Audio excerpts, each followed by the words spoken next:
Hi, everyone. Hope everyone's doing well today. We are going to have a quiz today on Top Hat, but before we do that, I'm going to finish off the lecture that I had that we had started earlier on research methods. So that's going to take a few minutes. So let's just jump right into that.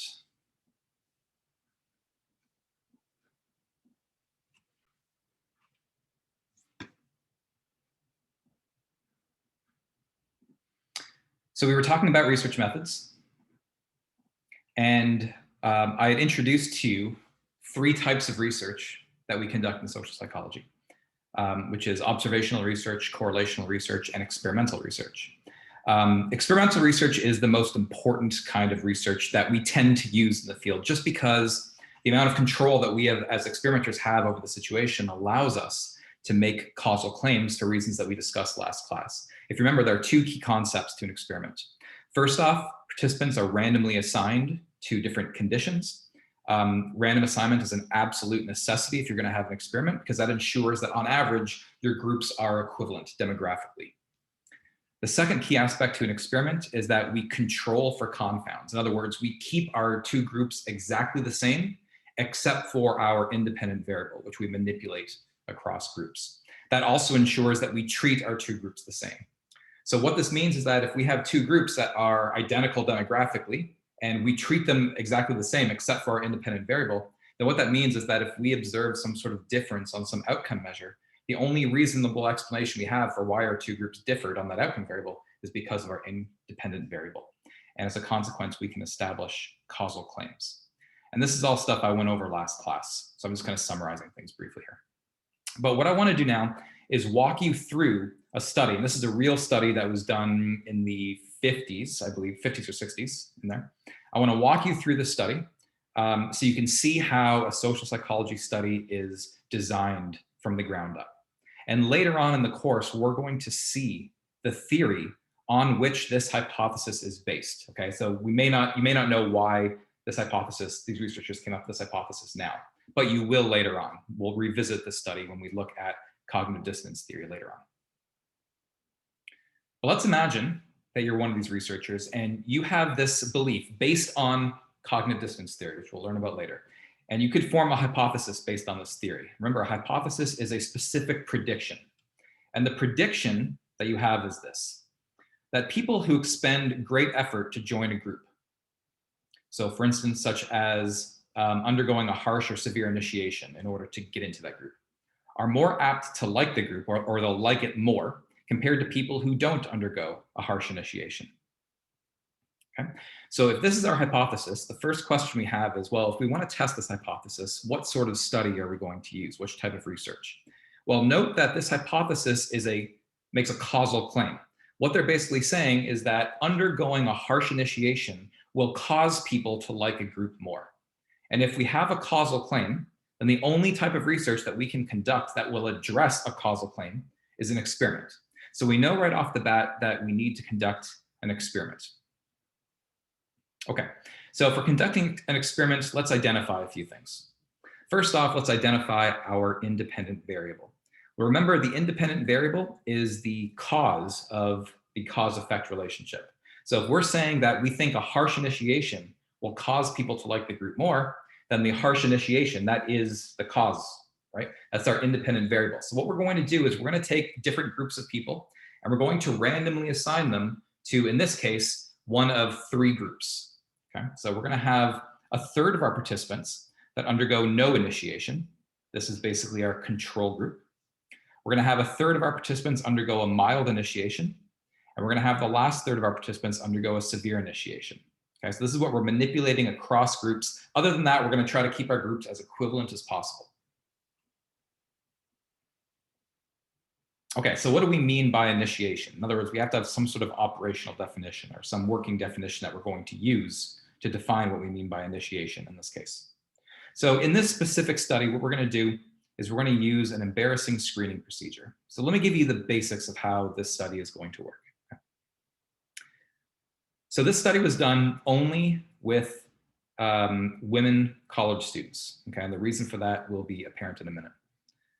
But when signing up for the study, they were given a basic description of what the study was about. And the study basically said something like, you're going to be joining a discussion on sex. Now, that sounds a little bit more interesting than most other studies that people participate in. And so the woman who signed up for the study might be a little excited about what this discussion is going to be about. Okay? So they show up to a lab. And when they get to the lab, they're met by a male experimenter. Okay, now this is someone they've never met before. And at this point, they are randomly assigned to one of these three groups of our independent variable. So for a third of the women, they never have to undergo any sort of initiation. And so they're allowed to join this sex discussion immediately.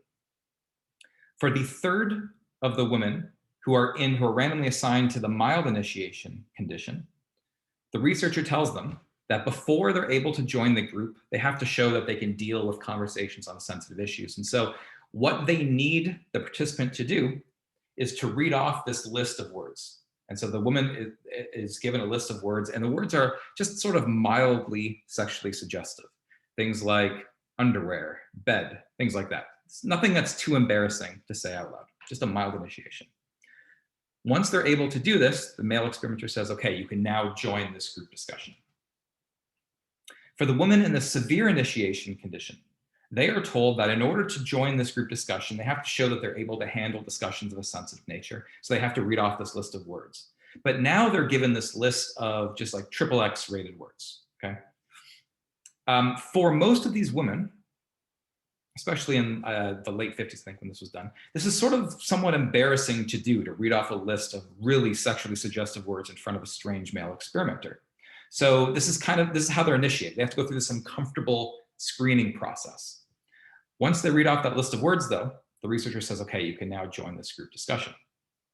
Okay, so that's how the researchers are manipulating the severity of the initiation. Of course, there's hundreds of other ways that you could manipulate this, but this is the one way that they chose for the study.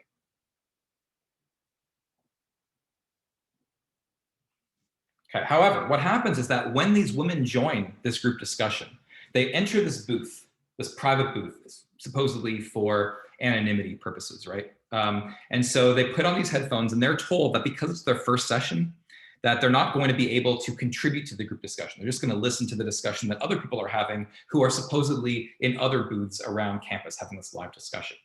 But what's actually happening is that the researchers are playing the same tape-recorded discussion for these women. Now, the women who are joining this group are kind of excited, right? That they're going to have this group discussion on sex, which is, again, sort of more interesting than your run-of-the-mill psychology study. But when they start listening to this discussion, what they realize is that, in fact, this discussion is incredibly boring. It's about the secondary sexual characteristics of invertebrates, like beetles, for instance. This is an incredibly boring discussion. Now, remember that we want to treat all of our groups exactly the same, right? And this is the reason why the experimenters are telling women that they can't actually contribute to the conversation, because they want to make sure that every woman hears the exact same discussions, that we can treat them all identically, right? So in other words, to avoid confounds, all participants hear identical tape-recorded discussions. That way our groups, there's no way that they're going to differ, right?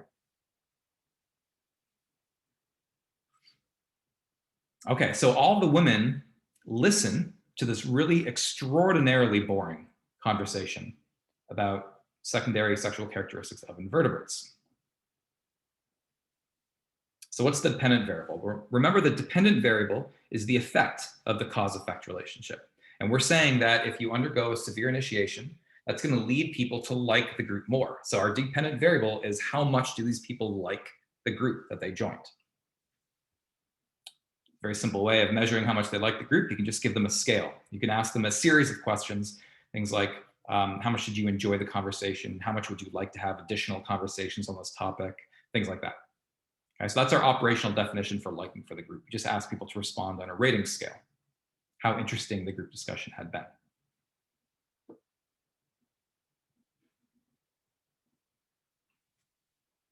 Okay.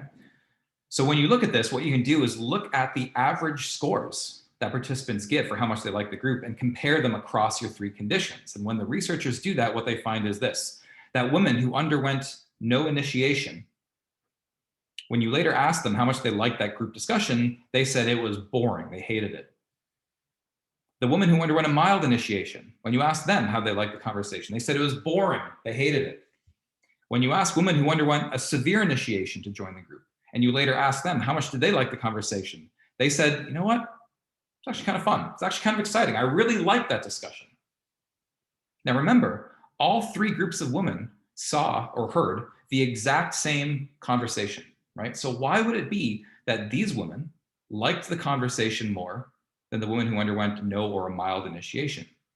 Well, as long as we treated them identically, as long as there were no confounds, then the only explanation we have for why the women who underwent the severe initiation liked the group discussion more was because they underwent the severe initiation. There's no other way in which the groups differed, right? So it's the only explanation that we have. So what we can say is that the hypothesis that we had was supported. A harsh initiation led these women to like the group more than a mild or no initiation. Now, as I mentioned before, we never say that we've proved anything in science. The word prove is something we use for math and logic, but not within science. So we support our hypothesis, we don't prove it. So this was an actual study, and as we'll see exactly why this occurred later on. But when the study was initially published, some other researchers came along and said, you know what, I think you have a confound here, and this confound can explain your findings. So let's take a look at what the claim was. Because it seemed like we treated our groups absolutely identically, right? So what could this confound be? Well, what the researchers claimed is that the women who underwent a severe initiation, who read off this list of sexually suggestive words, maybe by reading off that list of words, they became sexually aroused themselves. Whereas the women in the no initiation and women in the mild initiation conditions did not become sexually aroused because they didn't read off a list of strongly suggestive words. And so maybe what happened is that when you have these highly aroused women who then listen to this conversation, the fact that they were in a good mood and they were aroused when they listened to that conversation, maybe that's what led them to like the group more. So in other words, it wasn't being initiated per se that caused them to like the group more. It was the fact that they were sexually aroused that caused them to like the group more. So in other words, what we would say is that sexual arousal was confounded with initiation. It provides an alternative explanation for the results, right? So what happened is that when these researchers thought that there might have been this confound, the original researchers of the study had to go back and redesign the study to try to eliminate that confound. And there's numerous ways that you can do that. You can just manipulate initiation in a different way that doesn't involve sexual arousal, for instance. When they did that study and they eliminated that confound, they still found the same pattern of results. So what that means is that the confound could not explain their pattern of results. But of course, you don't know that until you do that follow-up study. Okay, so this is a good example where that demonstrates that these confounds that exist in studies can be really subtle. The original authors never even thought about this, right, as a possible alternative explanation. They can be really subtle confounds. And that's why it's extremely important to really think through the design of your studies prior to conducting them to make sure you've eliminated all of these confounds. Okay, so as I said, we'll see exactly the theory on which this hypothesis was based later on. So we were talking about this with respect to experimental research. And so for the other types of research, I was telling you about the advantages and disadvantages of each. So I want to do the same thing for experimental research. And the obvious advantage of experimental research is that we can now make strong causal claims because the experimenter has a lot of control over the situation, right? They've designed the study in such a way as to eliminate all these confounds and to randomly assign people to conditions. And it's that allows us to make those causal claims, right? So that's the main advantage of experiments. And because in social psychology, we usually want to make causal claims, we tend to rely on experiments that allow us to do so. But there's one critical disadvantage of experiments, because in order to get that amount of control over the situation, that often requires experimenters to create these sort of artificial, contrived, unrealistic scenarios. It probably doesn't happen ever in the real world that in order to join a group discussing the secondary sexual characteristics of invertebrates, you've got to read off a list of sexually suggestive words in front of a strange male experimenter. That never happens in the real world, right? So the experimenter basically had to artificially construct the scenario that may or may not actually represent anything in the real world. And so the natural question that comes is, would this behavior actually occur in the real world under naturalistic settings? And that's often a question that arises with this sort of more artificial experimental research. But I want you to notice something, because if you think back about what we talked about last class, if you think about the advantages of, let's say, observational research and the disadvantages of observational research, what you'll notice is that they're basically the opposite of the advantages and disadvantages of experimental research. So the advantage of observational research was that we can study behavior in naturalistic settings. The disadvantage is we don't have enough control to make causal claims, which is the opposite of what we're seeing for experiments, right?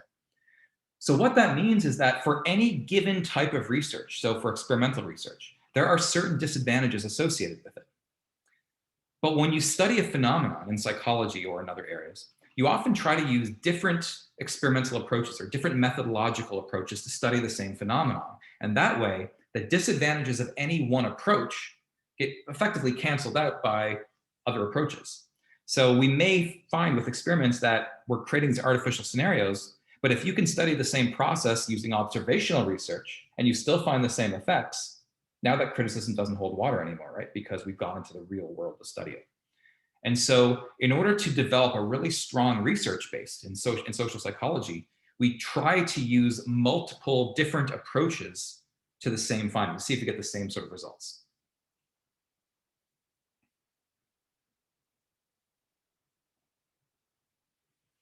Okay, but I have a few more slides before I wrap up this section on research methods, because there's a few other ways that we can accidentally bias our results. And I want to talk about those because these are things that we have to consider when designing our studies. And the first group of characteristics are known as participant characteristics. So if we're running studies with you guys, for instance, as participants, then you guys can sort of, if we don't design our studies properly, you guys can sort of accidentally screw up our studies. So we have to consider this. And there's a couple of ways in which that can happen. Because presumably a lot of the participants in our studies have a desire to want to be helpful, to want to help us. The problem is, sort of ironically, is that your desire to help us can actually harm us, can actually harm our ability to draw causal conclusions. So for instance, let's say that your roommate did a study. And when they come home from that study, they tell you a little bit about it. They tell you that what happened is that they were in a room watching a TV show, and then there was this fight that they heard break out outside this room. It was actually a staged fight, and the researcher was interested in how long it took you to go break up that fight. Okay, so they tell you all this. And then you participate in that study. So you're now sitting in this room and you're watching this TV show and you hear there's that staged fight your roommate told you about. And you want to be helpful to the experimenter. So what you do is you go out right away and you try to break up that fight. Right? So because you knew what the study was about, your desire to be helpful made you respond in a way that you wouldn't normally respond. It made you break up the fight earlier, for instance. And so as a consequence, what that means is that the researchers aren't getting actual, real, naturalistic data. And that can harm the results and the conclusions that we can draw. So what that means is that the experimenter needs to do something about this. And we'll get to that in a second. A second way in which participants can sort of accidentally give us bad data is because we all have what's known as a social desirability bias. And what that means is that we have a tendency to want other people to think positively of us. We like it when other people think that we're intelligent or nice or whatever, any positive characteristic. Right? But what that means is that your desire to have other people see you in a positive light can also change the types of responses that you give. So let's say, for instance, I'm interested in drug behavior among college students. Okay? And if I ask you, have you ever tried, let's say, cocaine? And maybe you have, but you don't want me to think negatively of you if you say that you have. So therefore, you're going to lie to me and say that you haven't. Right? So the social desirability bias, in other words, has changed the responses that you get. Now you're giving me data that aren't actually true. And as a consequence, it can mess up my study. So what I need as an experimenter is a way to sort of counteract these issues. And there's a number of ways to do this. But one really, really common way is, first off, to create a cover story. In other words, we'll tell you the study's about one thing, but in fact, it's about something different. So we're sort of lying to you a little bit up front. And the reason we do that is because if you knew what the study was about, that might change your behavior. If I told you I was conducting a study looking at your likelihood of providing help, well, that's going to change your likelihood of providing help, right? So I can't really tell you what the study's about. So I make a cover story. But this in turn creates some potential ethical issues. Because what you'll notice if you participate in research at FIU or any other school is that the first thing you do before you participate in any study is you sign an informed consent form. Okay, now you do that because there are certain rules that we as experimenters have to abide by. We have to get informed consent in some way before we conduct any studies on you.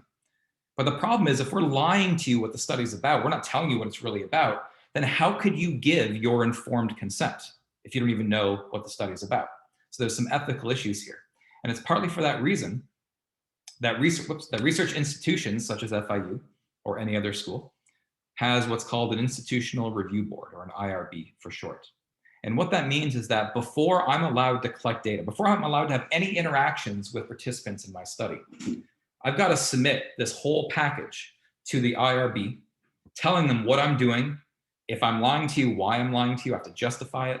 And they go through it with a fine-tooth comb. And if they have any ethical concerns about what we're doing with you guys, they won't let us run the study. And so what that means is every study that you participate in at FIU has gotten IRB approval, meaning they've approved it so that they know we're treating you ethically. So even though we might be lying to you, the IRB has basically decided that it's justified, we have to, and it's not going to harm you in any way. Okay, so creating a cover story gets around to some degree the fact that your desire to be helpful might change your behavior. So that way we can look at your behavior more naturalistically. The second thing we can do to address this second participant characteristic is to gather your responses anonymously. Now, there's a couple of reasons why we collect responses anonymously usually, partly for ethical reasons, so we can't tie you to any sort of data that you give. But it also helps reduce the social desirability bias. Because what I shouldn't do, if I'm interested in drug-taking behavior, what I should not do is bring you into a room and ask you out loud whether you've ever tried cocaine, for instance. Because that might lead you to lie to me, right? Tell me that you haven't.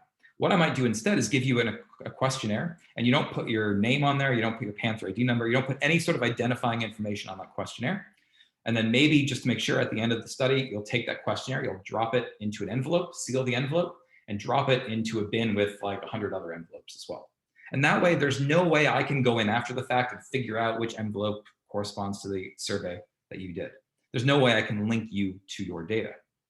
As a consequence, if you're treated completely anonymously, then there's no reason to lie, right? There's no social desirability bias because I can't link you to any data that you've given me. So to get around the social desirability bias, to ensure that you guys give us more honest answers, we just make sure that we keep you anonymous. We can't link you to your data. And that's a very, very common practice in most research.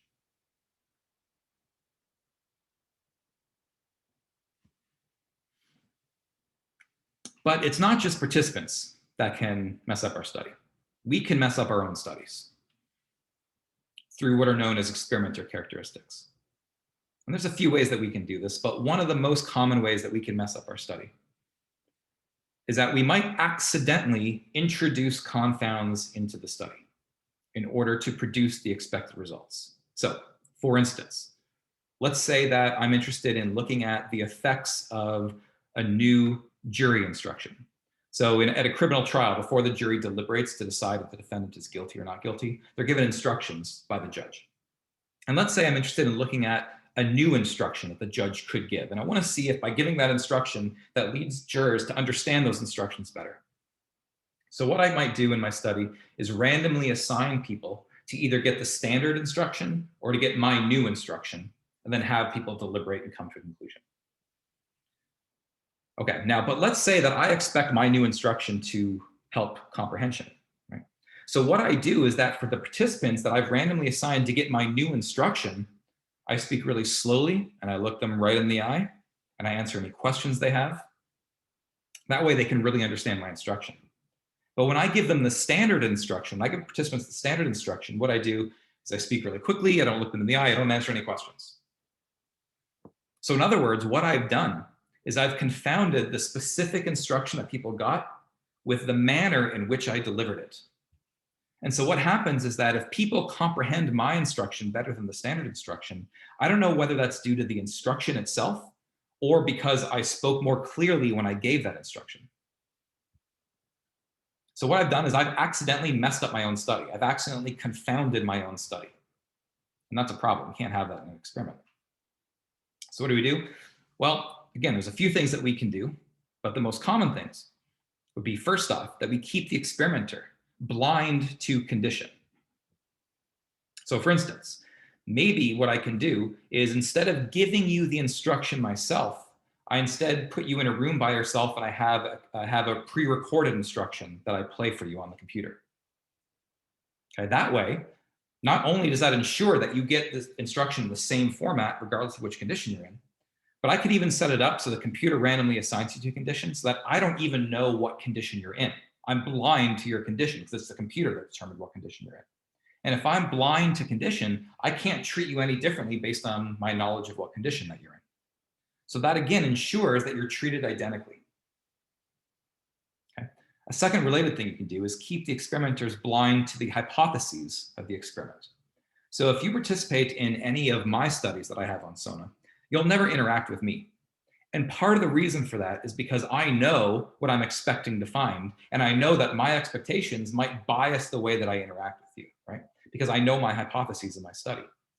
But the research assistants that I have running the study, I don't always tell them what my hypotheses actually are. I don't always tell them what I'm expecting to find from that study. Because if they know what I'm expecting to find, that might bias them to treat participants differently, depending on what condition they're in. But if they don't even know what my hypotheses are, they don't even know how to treat people differently, right? So keeping experimenters blind to either the condition participants are in or to the hypotheses themselves will tend to reduce the likelihood that experimenter characteristics can bias my studies.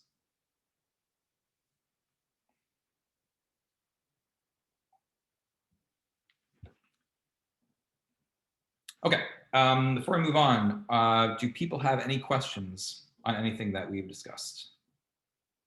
Question, is the confound like a third variable? Depends what you mean. So the term third variable is something we discussed in terms of correlational research, and it bears some similarities to it, but it's kind of a different thing. So I would think of it as a totally different thing, okay? A third variable is something we think about within correlational research because it provides an explanation for why two variables are correlated. They're correlated because they're each a function of a third variable. A confound's a little different. A confound is something that only exists within the context of an experiment, and it's just anything that differs between your two groups other than the independent variable. So although there are some similarities, keep them separate in your mind as two different constructs. Are there any other questions on anything we've discussed in research methods?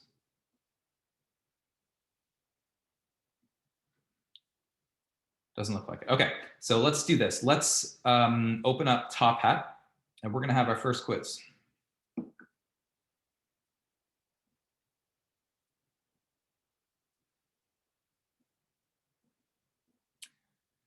Now you should have a Top Hat account. If you don't have a Top Hat account, or if you're on the free trial still, you should still be able to respond to these questions as long as you've signed up for that free trial account in Top Hat. You should still be able to respond. As long as you pay for that at some point, then Top Hat will retroactively include your responses to this quiz in your scores, okay? So even if you haven't paid for the account, as long as you have a trial account, you can still respond to these questions. Just make sure you pay for it at some point, okay? Okay, and remember that I drop your 4 lowest quizzes. So even if you have no account or for whatever reason you can't answer these questions, it's just gonna be one of the 4 that I drop anyway.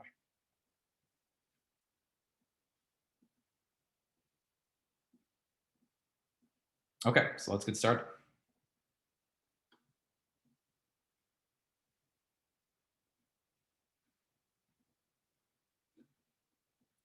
Question number 1.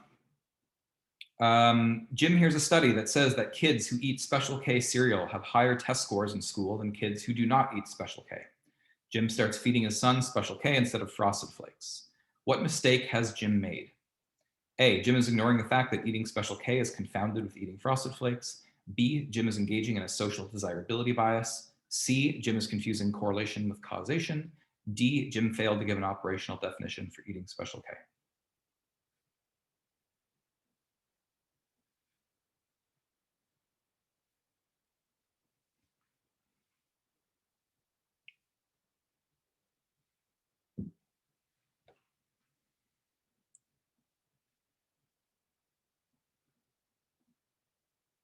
The phone number, if you want to text responses, the phone number is up in the upper left-hand corner. So it's 315-636-0905. And make sure that if you do that, that you text the code. There's a different code for every question. So make sure you text this code 0235 and then the letter to that phone number. Okay. So that phone number will always be the same, but this code will change for every individual question. And make sure that if you are texting your responses, make sure that your phone number, your cell number is entered into your account in Top Hat, so it knows who that answer is coming from.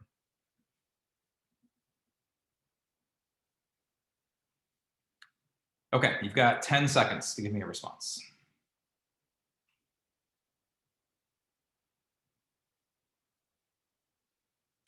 3, 2, 1. Okay, shutting it down. Let's see how you guys responded.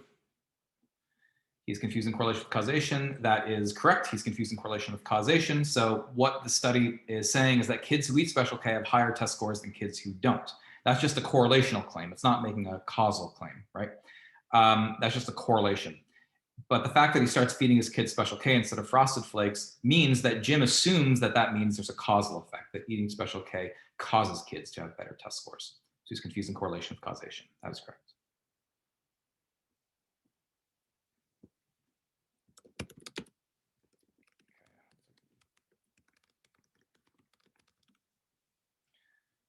Question number 2. Oops. After the pandemic hit last spring, some people claimed that it was obvious that something like this was going to happen. These people may have been exhibiting which of the following? Is it A, a confound, B, the inflated recall effect, C, retrospective awareness, or D, the hindsight bias?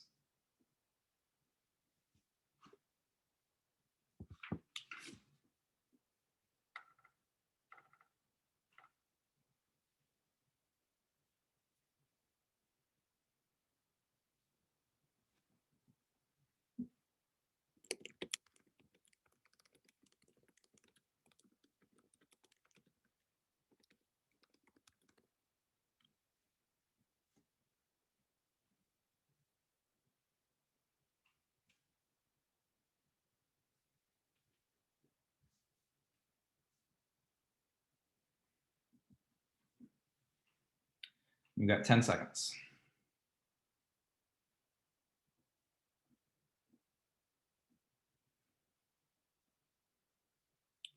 3, 2, 1.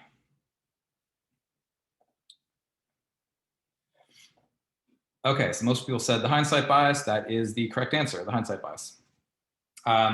I've never used the terms the inflated recall effect or retrospective awareness. So the only other term I've used here is a confound, and a confound only exists with reference to an experiment, and there's no experiment going on here.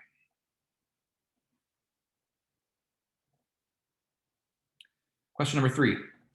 A good what is one that can make predictions, is falsifiable, is simple, and has broad applicability? Does that describe a correlation, a theory, a hypothesis, or an operational definition?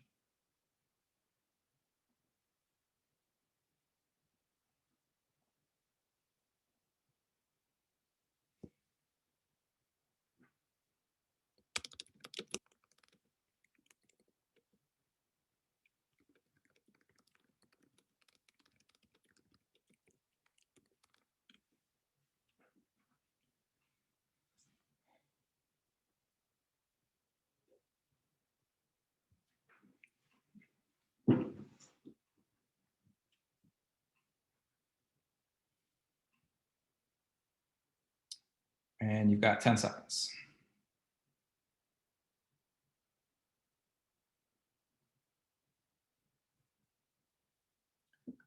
3, 2, 1. Okay, so yeah, this is usually split between theory and hypothesis. People get these confused a lot.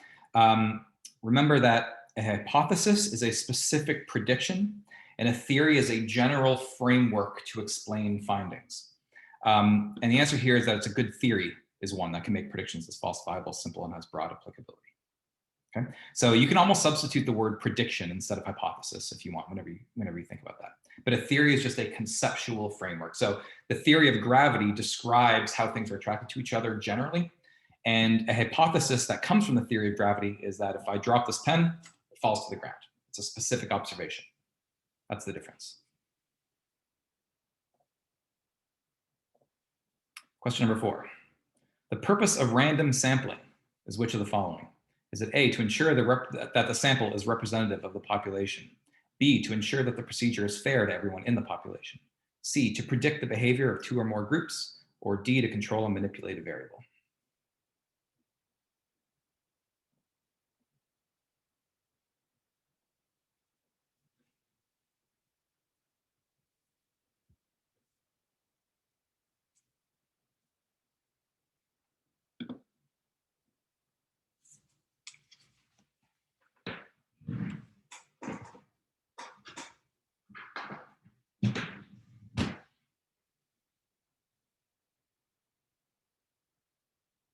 And you've got 10 seconds.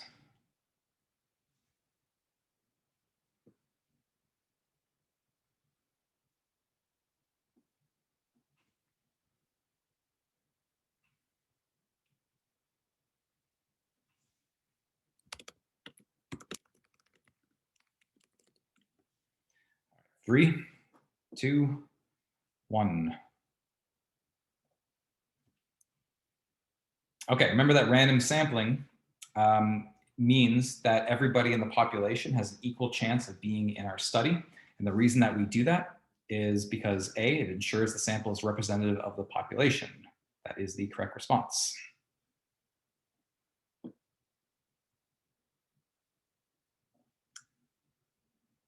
And question 5. In order to make causal claims about human behavior, social psychologists use which type of research methodology?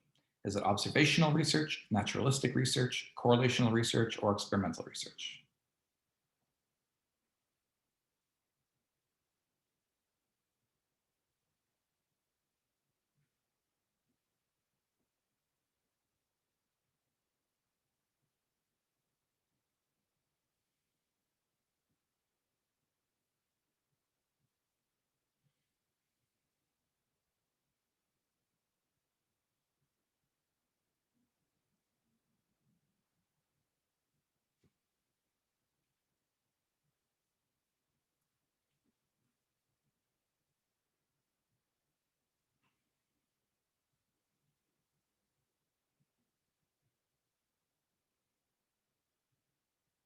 Got 10 seconds.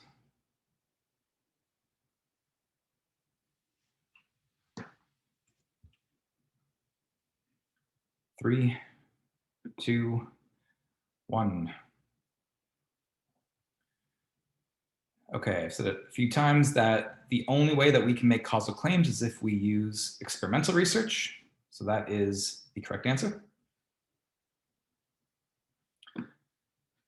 Okay, now you should be able to see, incidentally, your score on any Top Hat quiz at any time in the semester immediately. It's not like I don't have to grade them or anything, it's already graded. So you can always see how you're doing in the quizzes at any time in the semester. If anyone had issues with Top Hat, it wasn't working like they thought it was supposed to, if you see me after class, I'll try to fix any problems that have arisen. Okay, well, what I want you to do is keep your Top Hat open. Now that we're finished with the research methods aspect of the course, we're going to get into some actual real social psychology starting now. Things are going to get a little more interesting, I think. But before we do that, I have one quick demonstration that I want to do. So what I'm going to do is I'm going to randomly assign you into 2 different conditions. I'm going to create 2 different breakout rooms. So in a moment, I'm going to create breakout rooms, and you should either join automatically, or if it might ask you to join, in which case just join that. I'm going to come into your breakout room. I'm going to give you an instruction. Okay. So if I don't come to see you right away, give me like 30 seconds or a minute, and I will be right with you. Okay. So I'm going to try to do this right now. Okay. So join these breakout rooms right now, and I'll be with you with further instructions.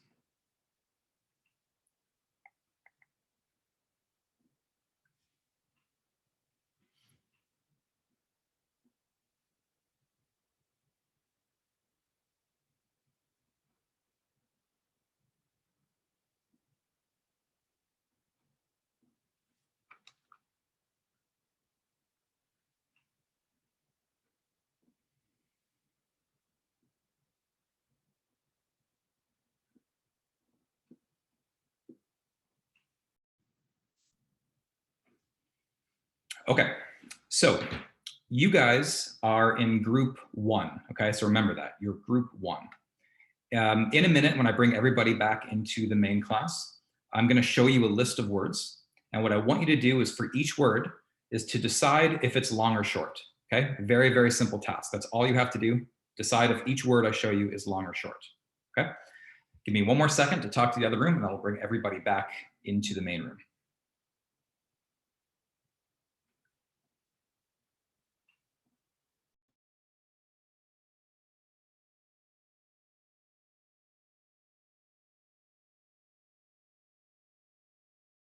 I'm for the first question, so I got 4 out of 5. Got 5 for 5. Damn, I feel weak. Yeah, I got 5 for 5. Yeah, So look, she's in my group. All right, sorry to interrupt, guys. So you guys are group 2. Okay, remember that, group 2. And what's going to happen is that in a minute, when I bring everybody back into the main session, I'm going to show you a list of words. And what I want you to do is to decide if each word describes you. Okay, that's all you have to do. Just decide if each word describes you. Okay, give me 1 second. I'll bring everybody back into the main room.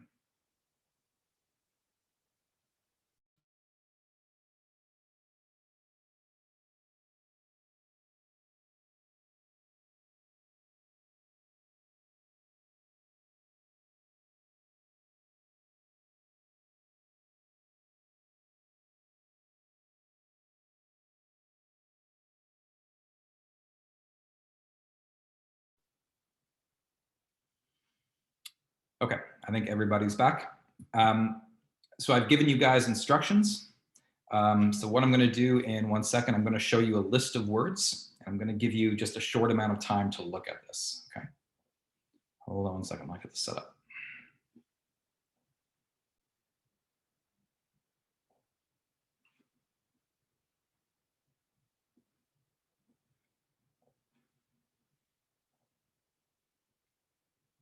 Okay, so you should have all of you should have your instructions on what you're supposed to do with this list of words. So take a look at them starting now.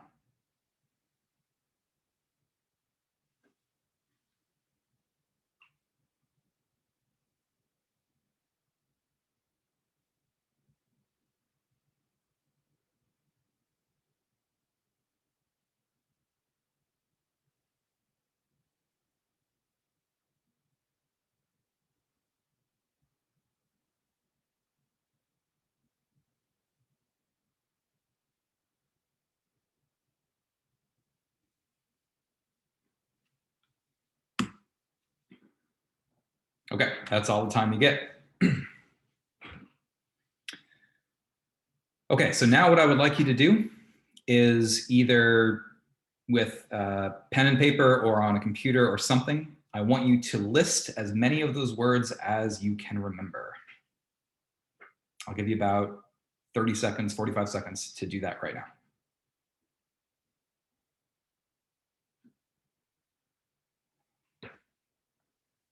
No, don't put them in the chat though.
All right, just a few more seconds.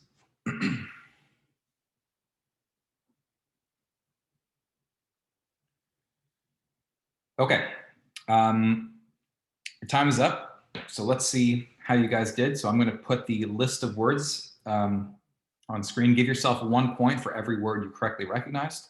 If you have a word that was not on the list in the first place, obviously don't count that as anything. It's not -1, just don't count it. So give yourself 1 point for each of the following words that you listed.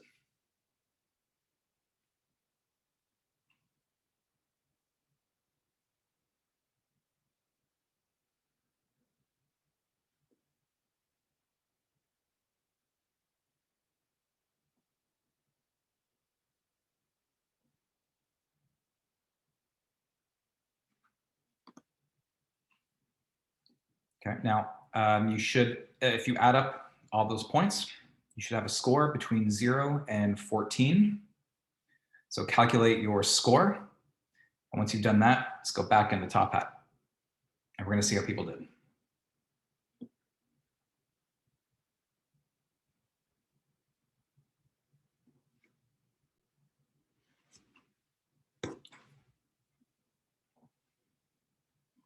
Okay. So here's what we're going to do.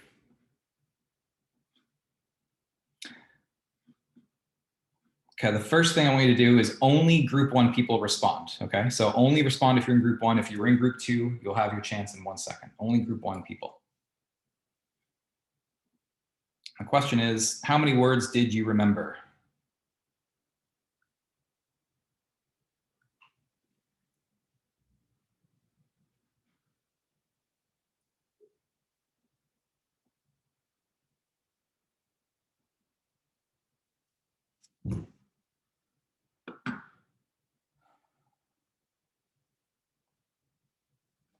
There should be like 20 or so people responding. So there should be more people responding in Top Hat.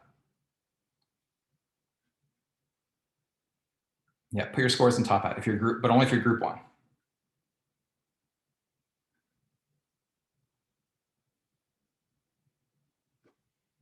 All right, is that everybody from group 1? Well, there's a few more.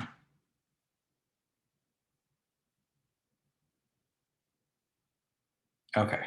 We're going to come back. We're going to take a look at these responses in 1 second. But now we're going to do the same thing with group 2. Whoops. Group 2 people. How many words did you remember? Only group 2 people.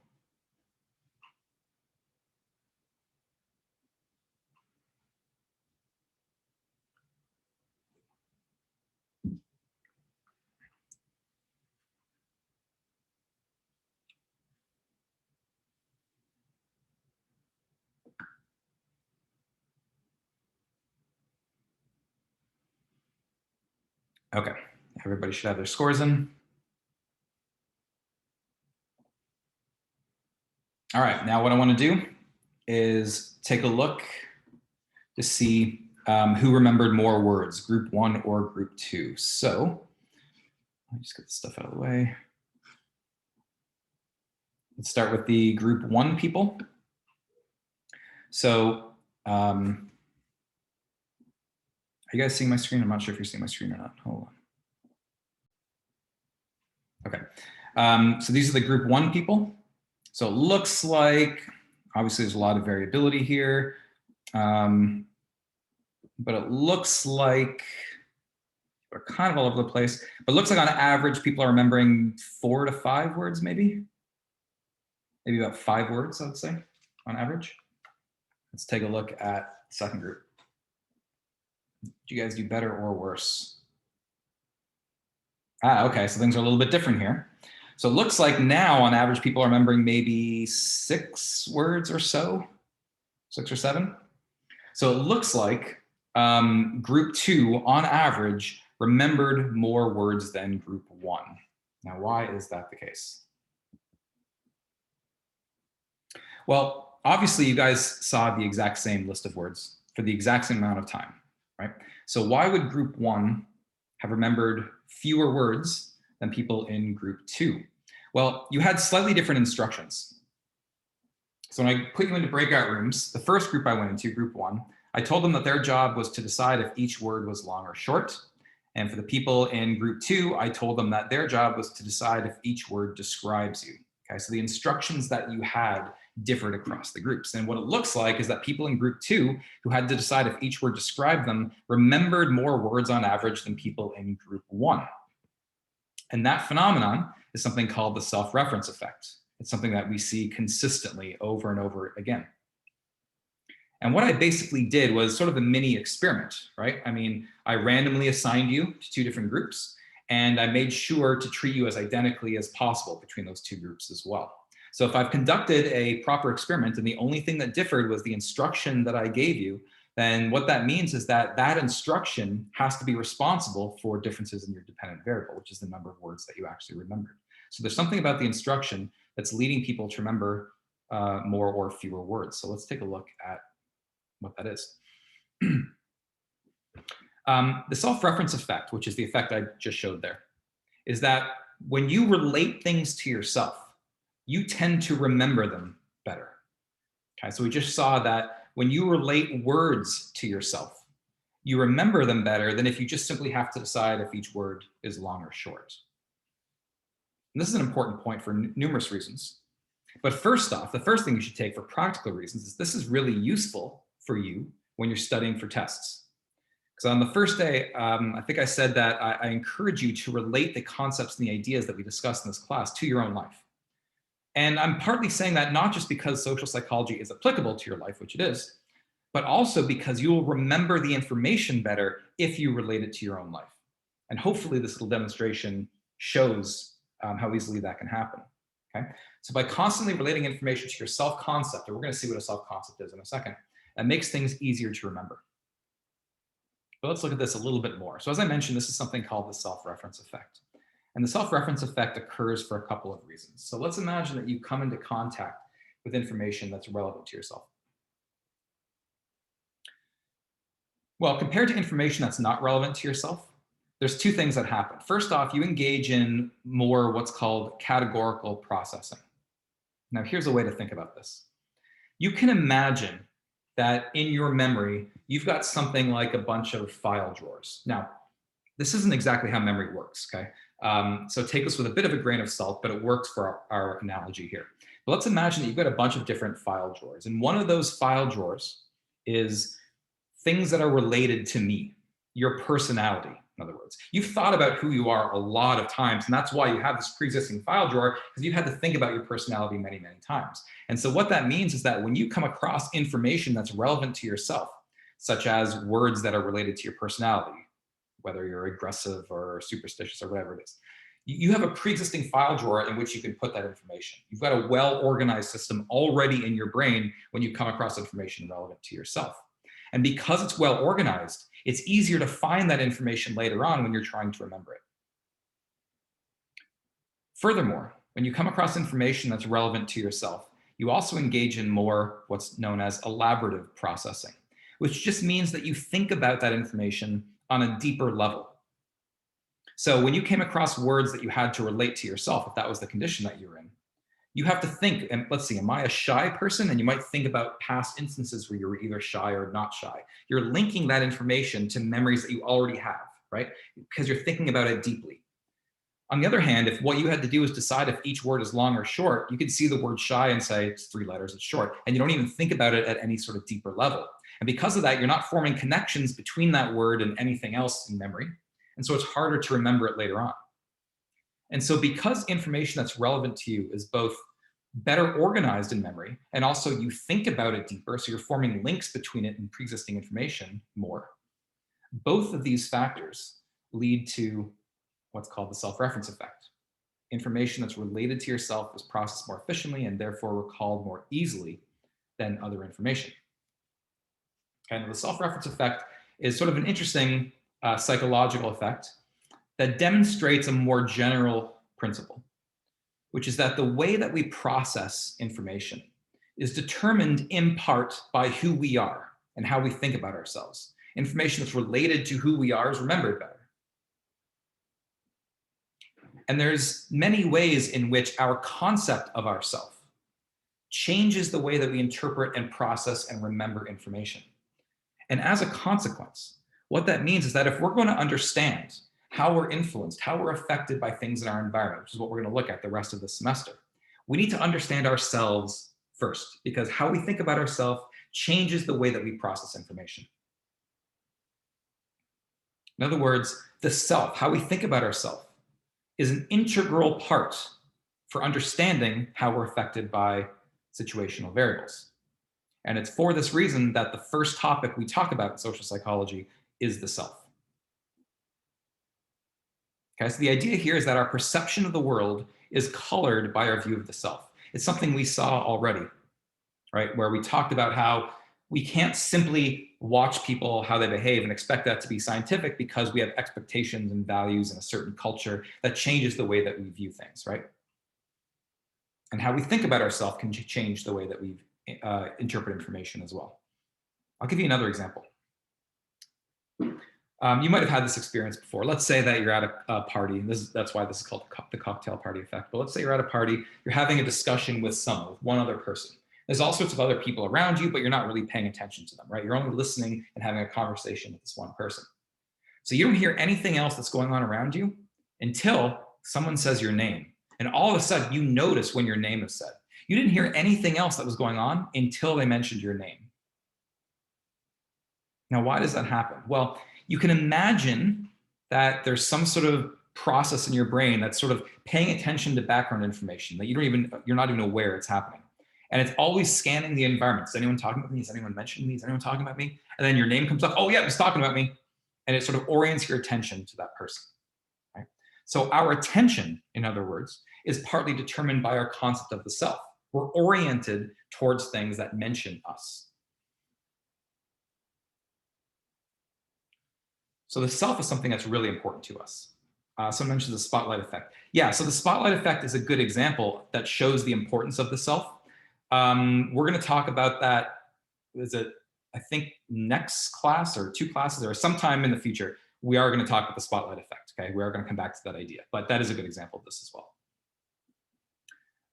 Okay, what I want you to do right now, though, is take a couple minutes and I want you to fill in the blank. I am blank. And I want you to fill this in with 5 different responses. And it could be anything as long as it makes a true statement. Okay, so take a minute and just write down, and I'm going to ask people for some of their responses later on. So just write down 5 words or phrases that truthfully answer this question or truthfully fill in that blank. I'll give you a minute to do so.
Okay, I want to get some answers that people gave. So in the chat, anyone who wants to write down a way that you responded to this statement. So give me some examples of your responses. Strong, okay.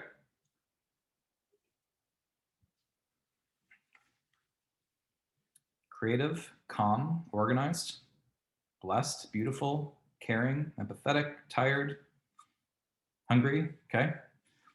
Passionate, artistic, impulsive, sensitive, alive, indecisive, happy, kind.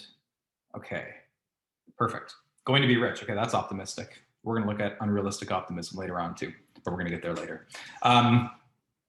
Okay, so there's a couple things that I want to point out here. Okay, the first thing I want to point out is that when people respond to this question, they tend to respond to it in ways that differentiate them from other people. In other words, if you said that you're, let's say, a kind person, what you're really saying is that compared to most other people, I tend to be kind. If you say you're intelligent, that usually means compared to most other people, I tend to be more intelligent. That's a really fundamental idea of how we define ourselves that we're going to come back to looking at next class, that we define ourselves in relation to other people. Okay, and that typically is how people often respond to this question. So we're going to come back to that idea later.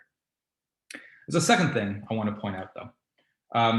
And first off, let me ask you a question. Are you guys able to respond yes or no if I gave you questions, like digitally respond yes or no via Zoom? Because I can't see that on my end, but you are. Okay, perfect. I see a check mark there. All right, so I'm going to have you respond yes or no to the following question. If you take a look at the words or phrases that you filled in that blank with, I want you to take a look, and if the majority of them, so if at least 3 of them, 3 or more, are personality characteristics, so like kind, aggressive, shy, empathetic, if at least 3 of them are personality characteristics, I want you to respond yes. Otherwise, I want you to respond no.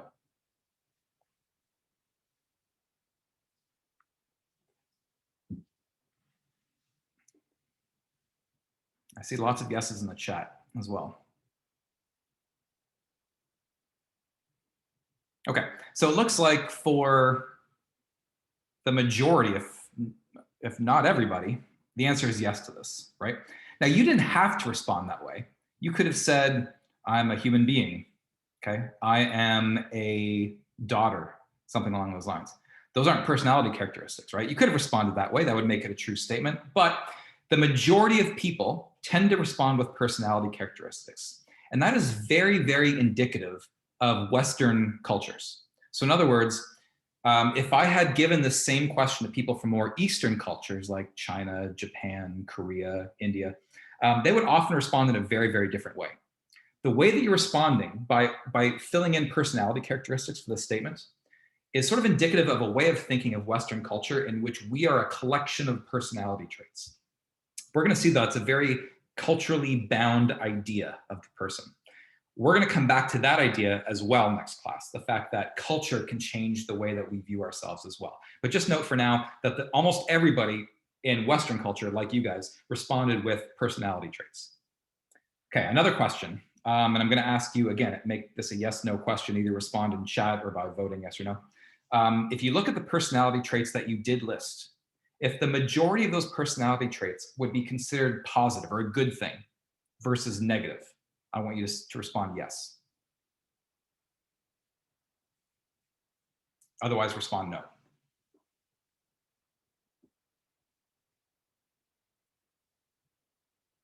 Okay, and again, overwhelming that when people did list personality traits, they were overwhelmingly positive, it looks like. It's like a few exceptions, but most people tend to respond with positive personality traits. Now, you didn't have to, obviously. You could have said that you're generous, or you could have said that you're selfish. But the majority of people tend to respond with positive personality traits as well, right? That is also very, very indicative of coming from a more Western culture, that people tend to think of themselves in highly positive terms, and we tend not to think of ourselves in negative terms. We're also going to see that probably next week, probably a week from today or so. We're going to take a look at that in depth. We're going to spend a lot of time looking at that phenomenon later on. So you guys are falling into the same typical patterns that I would normally expect people from this culture to fall into. Okay, so we're going to come back to all those things we've talked about so far. For now, though, and the main purpose of me doing this for the moment is to ask you a question, which is if you said that you were kind and generous and empathetic or whatever you listed, how do you know that? How do you know that you have that personality trait? It sounds like a weird question, right? Because you're you. Of course you know who you are, right? You just know because you're you. Now, what I'm going to do next class is make an argument that although you think you know yourself, you do not know yourself as well as you think you do. And I'm going to give some research and some logical arguments for how I can back up this claim.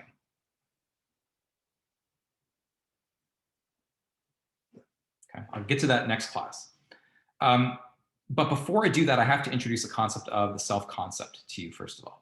So we can take the whole topic of the self, and we can divide it into what's called the ABCs of the self. So we can talk about, for instance, the affective component of the self. The affective component means, how do we feel about ourselves? How do we evaluate ourselves? And this is something that we're going to look at in a week, the affective component. We can also look at the behavioral aspect of the self, how people present themselves to others. In other words, we often act differently around different people for various reasons. And we're going to look at how that's the case and why that's the case a week from today as well. But what I want to talk about for the last 7 minutes and into next class is the cognitive component of the self. That's what I'm going to be focusing on now. And what that refers to is, how do we come to know ourselves? If we think that we have all these personality traits, how do we come to think that we have those traits? How do we create a self-concept, in other words? And what I'm going to argue is that the way in which we do this is not the way in which we think we do this. And it's partly for this reason that we don't know ourselves as well as we think we do. But let me just first quickly define what self-concept means. Okay, so because we need to have some sort of operational definition for self-concept.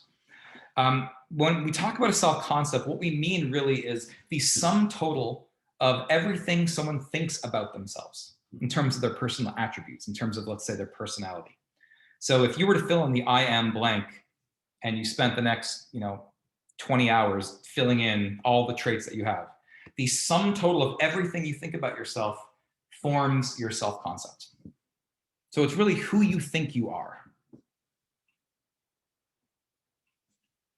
Now, we have a more operational definition for this. Remember, an operational definition is defining something in terms of observable, concrete behaviors.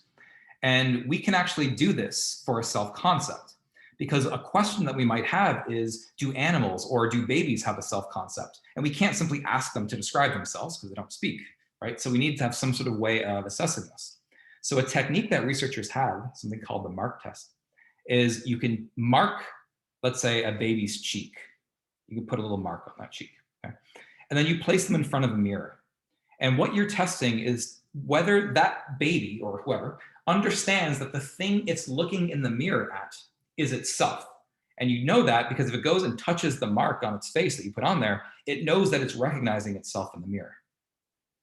And if you do this mark test, what you find is that infants can do this around 1.5 years, 2 years of age. It's going to vary from person to person, obviously. But somewhere in that period usually is when people start to be able to recognize themselves.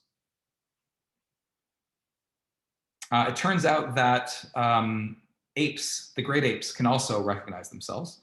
Gorillas, chimpanzees, orangutans, they also have some ability to recognize themselves as well. In fact, what I want to do is show you a quick video of this very phenomenon. If I can get out of here. Okay, so I'm gonna play, you should be able to hear sound. If you can't, just write in the chat that you can't, but you should be able to hear this when I play this. If I can get out of this. There we go.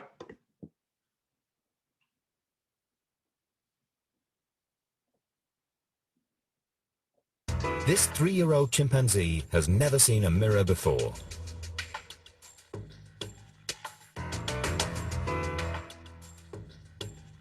He's not sure what to make of it.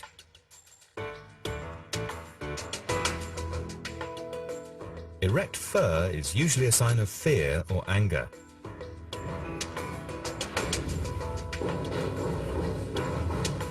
But his fear is soon replaced by curiosity.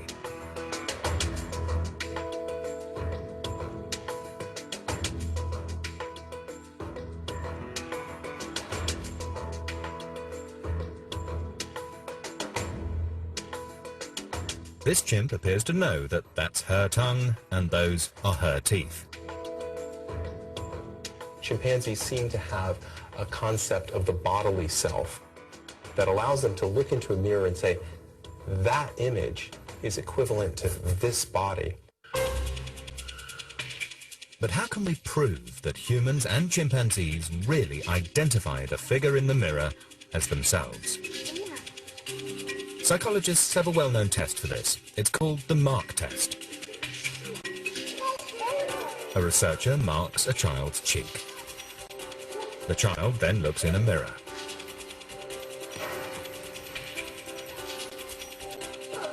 He moves his hand up to the mark. He recognizes himself. By the age of 2, half of all children tested can recognize themselves. Soon they all do.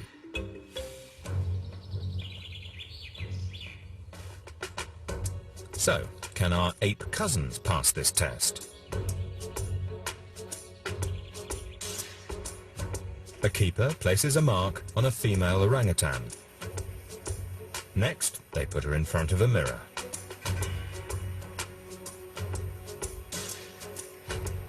She has seen her reflection before, but this time she notices that something has changed. Her hand goes to the mark.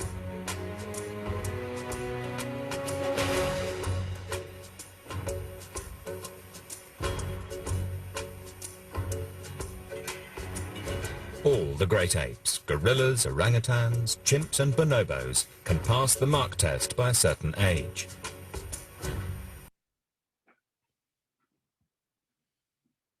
In fact, there are a couple other animals that can do this as well.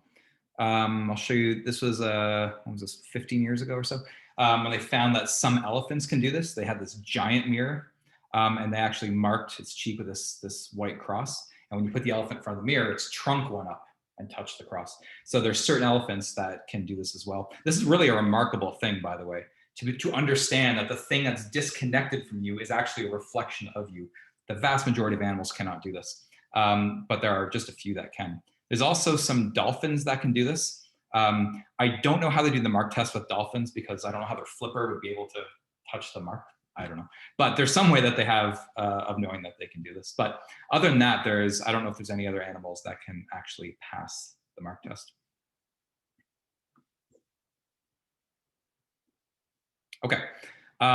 So that's how we're defining self-concept in terms of concrete behaviors. As far as you're concerned, for people, you can just think of it as the sum total of all the attributes that we believe about ourselves, okay?